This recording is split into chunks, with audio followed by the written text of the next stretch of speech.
think he did that a little bit too early, don't you guys? What a win.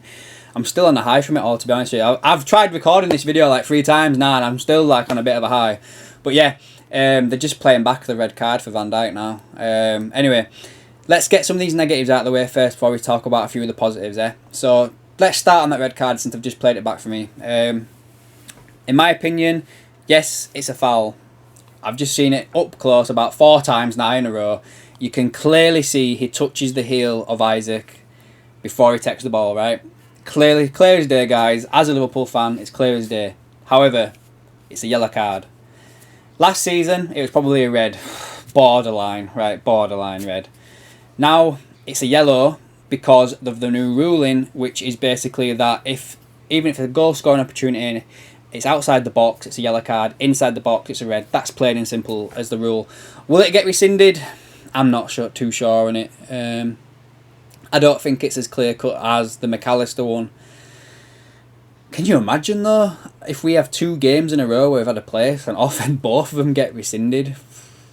I think the next ref that would give Liverpool a red card would would think about it again if that was to happen.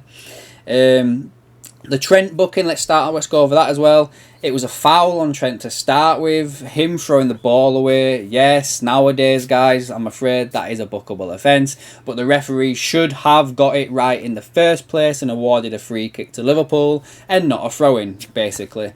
And that as well, guys, the reason why I think he got a yellow for that. And then didn't get a yellow for the next one he did where he put his arm onto his shoulder, which in live action I kind of thought I thought he'd hit him in the face then, guys, and I thought he was going to go. I really did. But yeah, it was only on the shoulder. I think that's why he didn't get booked then, even though that was technically again a bookable offence. But I think the referee had it in his mind that he got the first one wrong, where it should have been a free kick, that he kind of was a little bit more lenient then. And then Trent seemed to get a little bit more settled in the game and was just, he didn't lose his head again. The first goal, sticking with Trent, it could happen to the best of us. Like, I could come on here and start slagging Trent off, I really could, but at the end of the day, he was a little bit casual with it. It's gone under his foot. It happens to people, it really does. And to be fair to Trent, other than them, the lack 15, 20 minutes, whatever it was, maybe half an hour, he played pretty well, did Trent. We gave the ball away a few times, but he wasn't that bad, in all fairness, I don't think. Van Dijk, obviously, I've mentioned that already with the card. But yeah, I can't see that being rescinded. I don't know. I hope it does, I really do, but I just can't see it. Sticking with the defence, Robbo, I think he's kind of got to start changing his game a little bit. I think he's really good defending, can do that, no problem whatsoever. It's just the going forward now and joining the attack. I think he's lost a bit of pace. There was the one occasion in this match particular where he kicked the ball and expected to outrun the person that was, to get past him, and the guy just kind of wasn't even fully sprinting and managed to get back and win the ball over Robbo, sorry. I'm getting distracted by the colours with the TV changing on my face. Robbo. Other than that, I think Robbo just needs to come in a little bit, tuck in. Not saying that Robbo needs to be swapped this season. If we want to keep playing this way, then Tsimikas obviously has to start a little bit, but then Tsimikas for me is not as good as defending. So it's what do you want? Do you want a more solid defender, or do you want a more potent attacker as a left back? Moving slightly forward now, Endo. He's alright. I've seen people give him a little bit of stick, but what do people expect? I did see him, he headed the ball away a few times, he was clearing the lines, he was shuttling about, trying to block off passing routes, and that's what he's been brought in to do, in my opinion. I don't think he's been brought in to be this sort of flamboyant number 6 who's going to pass the ball around and all this other stuff. It's just not going to happen like that, guys. It really isn't. So yeah, he's going to come in and do what he's meant to do, and I think he did it all right. I think he's going to probably be a consistent 6 out of 10. Do you know what I mean? He's not going to be 8, 9, 10s. So yeah, Endo was fine for me. So Bosley, if it wasn't for my man Darwin, so Bosley again would be my man of the match. He's absolutely phenomenal for me, guys. These first 3 games. In all fairness, during pre-season, I was kind of like, You know, he's not done too much, but these first 3 games, he could potentially be like the club's best midfielder, and I thought it was going to be McAllister, in all fairness. Again, to be fair to McAllister, he's not really had opportunity to play. He's where he was brought into play, you know, as one of these 2 8/10s. He started there today, but then because of Van Dijk's red, he's had to drop back into a double pivot 6 with Endo. So yeah, let's see what happens with McAllister for the next couple of weeks. Gakpo, for me, I don't know what's going on with him, but obviously for the first 2 games this year, it didn't work in midfield. But then I didn't think it worked today with him up front. I don't know. I don't know what it is. I just find that he's lacking something at the moment. And I can't get my head on it, what it is, but I do find that he's lacking a little bit of something. And then Salah and Diaz. Salah was quiet again today, I feel like, apart from obviously setting up the goal for Darwin, and Diaz didn't really get much of a game. He had that one moment where I think he took on about 2 or 3 Newcastle players and had a shot, which was really good. But yeah, I think he was very confused why he got took off as a sub. Going on to the subs when they happened, you know, there was a point, was it when Darwin and Elliott came on? And I was like, oh, please don't take Salah off. You can't take Salah off. And obviously he didn't.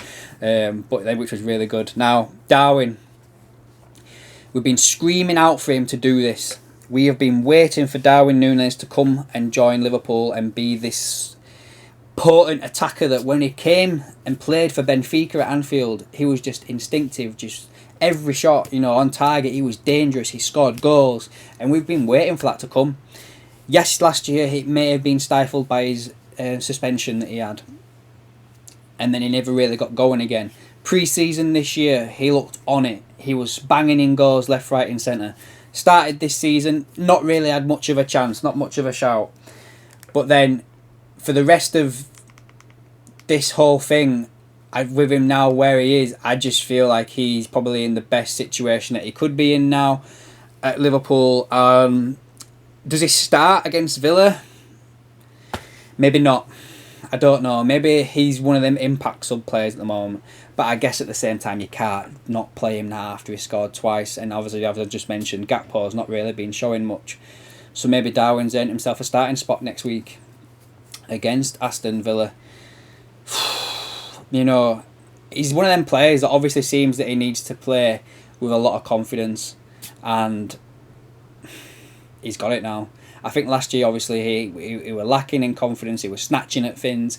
But now, instinctive strikes for these 2 goals. And I think next week he'll probably score again. In all fairness, guys, I really do believe that. But yeah, amazing, guys. You know, probably one of the best performances we've had in a long time. Something that we needed when all fans have been feeling a little bit down of late with the transfer window, of how it's been going and everything. And that sort of performance there is just something that us as fans have needed. We still need players to come in. We've got, 27? We've got 4 days left to get some players signed. And obviously there's a lot of stuff going around about Decore at Crystal Palace, but he'll be going to the AFCON if we sign him in January.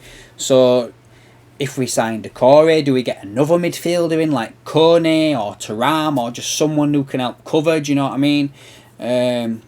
Or, you know, then you obviously got Bajcetic. You don't want to like get in the way of him. But with Van Dijk now being suspended, I think we needed a centre back anyway, but we need one now, 100%. You know, Matip got took off because obviously it wasn't working with him. Kanate is injured. We don't know how long he's out for. Gomez was alright today, to be fair. And I think Quensa as well, he was alright, but he wasn't really challenged, was he, would you say, today? After, when he came on the game, Liverpool pretty much dominating it. So I don't think he had really much to deal with, but it'd be good to see if maybe if he plays next week, if Kanate is still out, and Matip, does Quensa start with Gomez next week? Is that what we do? Alisson with his saves today, amazing. We can always rely on him. It's probably why I forgot all about him, because it's just a normal performance from Alisson. You know, he always seems to save us and pull our ass out of the fire, and just he saves us all the time, doesn't he? But yeah, guys, right, I'm gonna go. I've waffled on, I know I have. Let me know your thoughts in the comments down below. Give this video a like if you enjoyed it, and also subscribe to the channel if you are new here. And I will do a live tomorrow, guys. We will be live tomorrow.